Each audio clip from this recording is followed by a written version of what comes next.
অভিযান সত্য ফুটপাত দখলের যে অভিযোগটি রয়েছে যে কয়েকদিনের মধ্যে আবার কিন্তু ফিরে আসে এবং ব্যাপক জনঘনত্ব, হকারদের পুনর্বাসনের অভাব এবং রাজনৈতিক প্রভাবের কারণেও কিন্তু এই সমস্যা স্থায়ীভাবে সমাধান করা পুলিশের জন্য বড় একটি চ্যালেঞ্জের কথা আমরা সবসময় শুনি।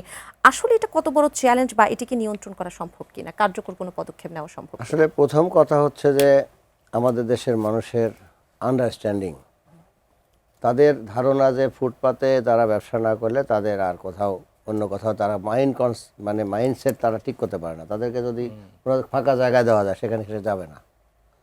এই যে যেটা হলিডে মার্কেট যেটাই বলে, তারা ওই নিউ মার্কেটেই থাকবে। ওই নিউ মার্কেট বেশ তাদের একটা চিন্তা ভাবনা, ওখানে থাকবে, আশেপাশে ভাড়া থাকবে, এইভাবে তারা চলবে। এই জন্য আপনার যতবারই তাকে সরান, আমাদের সাথে মনে করেন যে তারা একটু লুকোচুরি খেলে, আমরাও সরে আসি আবার বসি। এবং দেখবেন আপনি যখন নিউ মার্কেট থেকে বিজিবি গেটের দিকে দেখবেন, ওখানে এই অনেকবার আমি উঠিয়ে দিয়েছি, ওখানে মাছ পর্যন্ত বিক্রি হয়। মানে এমনভাবে তারা বসে গেছে, এবং তরমুজ, মাছ, ফল, পেরিশেবল যা আছে সব, এবং নোংরাও করে কিন্তু রাস্তা।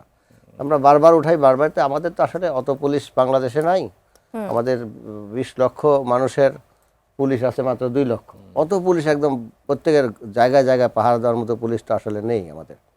এই জন্য আমাদের জন্য এটা একটা চ্যালেঞ্জ। তারপরে আমরা চেষ্টা করি, আমরা মোটামুটি একটা রিজনেবল একটা পর্যায়ে, আমরা সহনীয় পর্যায়ে আমরা কিন্তু রাখি।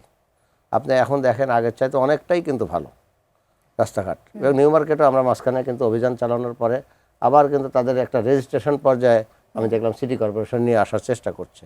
যেটা ভাই বললেন যে সব মানুষ যদি গ্রাম থেকে কৃষিকাজ বাদ দিয়ে, আমাদের কিন্তু মূল এই বাংলাদেশের মূল ইয়েটা কিন্তু কৃষি প্রধান।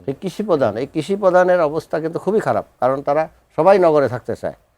এখানে একজন রিক্সাওয়ালা তার মাসে যদি 15,000 টাকা ইনকাম হয়, সে গ্রামে তো পায় না।